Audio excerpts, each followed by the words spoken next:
कञ्चनपुरको भीमदत्त नगरपालिकामा हेर्नुस् त यहाँ इन्डियनहरूले यसरी बेला बेलामा आएर बस्ती राखेर यसो अतिक्रमण गर्ने गर्छन्।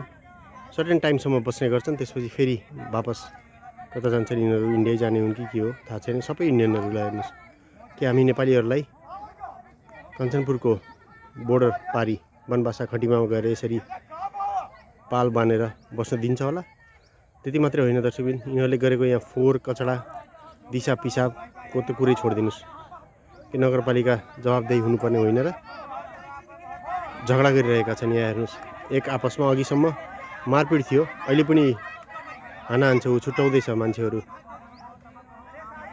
यस्तो अचाक्ली महानगरपालिका यहाँको नगरपालिकाले हेरेर बसेको अवस्था छ। यहाँ हेर्नुहोस्, हेर्ने मान्छेहरूको यहाँ जमघट भइसकेको छ, नेपालीहरूको जमघट छ हेर्नको लागि। अनि यिनीहरू लड्दैछन्। ल हेर्नुहोस्, कोही छुट्याउँदैछ भने कोही लड्दैछ। नगरपालिका मस्त निन्द्रामा छ, मतलबै छैन।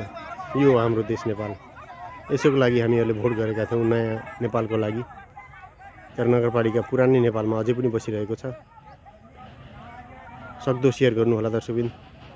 कञ्चनपुर भीमदत्त नगरपालिकाको यो एरिया, यहाँनिर क्रेसर मेसिन छ।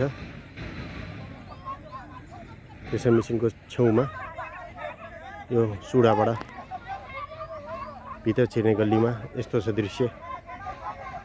त्रिपाल टाँगेर दिसा पिसाब त यहाँ कुरै नगर्नुहोस्, पुरै बाटोभरि यहाँ दिसा पिसाब फोहोर मैला यिनीहरूले गरेर 10-15 दिन यहाँ बसेर जाने गर्छन्। त्यति मात्र हो र छरछिमेकमा यो हो हल्ला हेर्नु त, झडझडमा झैँ झगडा।